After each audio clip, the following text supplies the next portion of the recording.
The 49ers just wrapped up day 4 of training camp. They have the day off tomorrow, and I'll get into the minutia of the practice later in the good and not so good, but the overriding theme today, the story of today, is the offensive line. It's so bad, and it's interesting how you can tell. Obviously, pass protection isn't good, but in a practice, the quarterback never gets touched. So there's pressure, but it doesn't really affect him because the play goes on. The run game is another story. When the offensive line is bad, the run game is bad. Christian McCaffrey, Offensive Player of the Year, his longest run of the day was a whopping 5 yards. 5 yards, and that's not a fluke. That's what this is going to look like until Trent Williams comes back. This is not an offensive line. They have an offensive lineman, and they pair him up with George Kittle on the left, and that's a good combo block with Kyle Juszczyk behind him. But other than that, they got no strength from the offensive line. You take Trent Williams off, the runs to the left don't work, the runs to the right don't work. There's only so much Christian McCaffrey can do. He can't run over the whole team. So what are they going to do while Trent Williams is out? If, God forbid, they had to play multiple games without Trent Williams, they would have to abandon the run game, go 5 wide receivers, and get the ball out of Brock Purdy's hands immediately in 2 milliseconds. And, he can do that. He started the practice 1 of 6 and then completed his final 10 throws. He adjusted. Wasn't easy at first, but this is a problem. Why would you want this? Also, John Feliciano's hurt. Where are you, John? This offense, they went to Nick Zakelj and Ben Bartch at center and right guard for a period. Like, what is that? Dominic Pooney started at right guard. He doesn't look like a difference maker. This looks like the worst offensive line in the league. I'm not trying to be hyperbolic on day 4 of training camp. Trent Williams will come back eventually. He's not here. He's holding out. Is it possible he just didn't want to practice anyway? And he's like, instead of me just not showing up, I'll say I want more money, but I really don't want to be there. And maybe they'll give me more money or not, but I'll show up like late August and be like, all right, I'm ready to play football. Is that possible? I don't know. But you know what? They need it. Here's who stood out on day 4 of 49ers training camp. Keep in mind the players have tomorrow off, and then on Monday they'll put on pads for the first time this offseason. The good quarterback, Brock Purdy. He practiced extremely well, even though he was under constant pressure because the 49ers offensive line without Trent Williams is putrid. Simply freaking putrid. More on them in a minute. Purdy started off practice by completing just 1 of his first 6 throws because he couldn't set his feet in the pocket.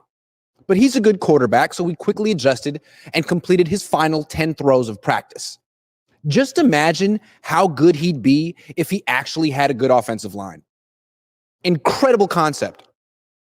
Quarterback Joshua Dobbs. I want to apologize to him. Yesterday I said he was outrageously inaccurate. Today he completed 10 of 11 passes. In my face. Way to respond to criticism, Joshua Dobbs. I wasn't familiar with your game. You're a better quarterback than Brandon Allen. More on him in a minute. Wide receiver Jawan Jennings. He has picked up right where he left off in the Super Bowl when he was one of the best players on the field. Through 4 days of camp, he has been the best wide receiver on the team. Today, he caught a 20-yard pass over the middle from Purdy that nearly got intercepted by Diamador Lenore. Jennings simply ripped the ball away from him. He's so strong and tough. Wide receiver Chris Conley. He caught a 15-yard pass over the middle from Purdy during team drills. Of all the wide receivers not named Jennings or Deebo Samuel, Conley has been the best one in camp so far. Don't be surprised if he makes the team. He's better than Danny Gray and Ronnie Bell. Running back Cody Schrader. He has great vision, he's decisive, and extremely quick. And that's why he breaks off long runs every day. Granted, he's playing with and against third stringers, but he looks like one of the best rookies on the team. Another excellent undrafted free agent signing. Cornerback Darrell Luter Jr. He broke up a pass over the middle from Joshua Dobbs that was intended for Danny Gray. Of all the cornerbacks not named Trevarius Ward, Diamador Lenore, and Isaac Yiadom, Luter Jr. has been the best one in camp so far. Linebacker D. Winters. He took his first reps with the starters today and immediately made 2 stops in the run game. Winters is extremely explosive and will make the 49ers defense faster when he gets an opportunity to play. The not so good. The entire offensive line. It gave Brock Purdy almost zero time to throw, and it gave Christian McCaffrey practically nowhere to run. His longest run of the day was 5 yards. We're talking about the reigning offensive player of the year, and he's facing a mediocre run defense, and he can't find daylight. That's how bad this group is without Trent Williams. As long as he holds out, the 49ers won't be able to run the ball. Not an overstatement. They'll have to use spread shotgun formations, and Purdy will have to throw the ball almost as soon as he gets it. Right guard, Spencer Burford. He broke his hand and will miss roughly the next 3 weeks. He might have surgery soon, too. It will be hard for Burford to win the right guard competition while he's injured. Right guard, John Feliciano.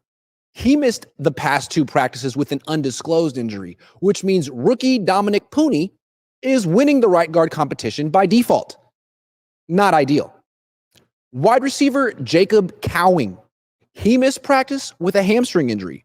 He's the 3rd rookie to suffer this injury so far. The other 2 are Ricky Pearsall and Isaac Guerrero. The 49ers' new trainer isn't doing a great job, whoever he is. Quarterback Brandon Allen. He threw the ugliest deep pass I've ever seen today. The ball didn't spiral. It spun end over end like a field goal attempt. On the next play, Allen faked a handoff, rolled right, and fired a 10-yard pass 5 yards over a wide-open Cam Latu's head. Heaven forbid Allen ever has to play in a real game. He's a glorified coach. Cornerback Samuel Womack. He gave up a 15-yard catch to Danny Gray, who might not make the team, which means Womack might not make the team either. The 3rd-year pro currently is practicing with the 3rd-string defense, which doesn't bode well for him.